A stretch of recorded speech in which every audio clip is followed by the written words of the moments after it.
I'm about to show you how you can switch your professional Instagram account back to a personal account. So if you find this guide helpful, don't forget to subscribe and like the video. So as you can see, I have a professional Instagram account right now, and I have the professional tools right here. And to switch it back to a personal one, you need to click the icon right here at the top right. Then go to For Professionals and go to Creator Tools and Controls. So once you click there, you will see this option almost at the bottom to switch the account type. So you can switch to a business or a personal account. In my case, I want a personal account.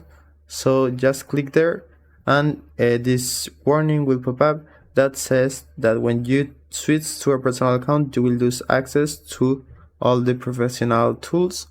So just switch it if you want to, and after a few seconds your personal account will start loading.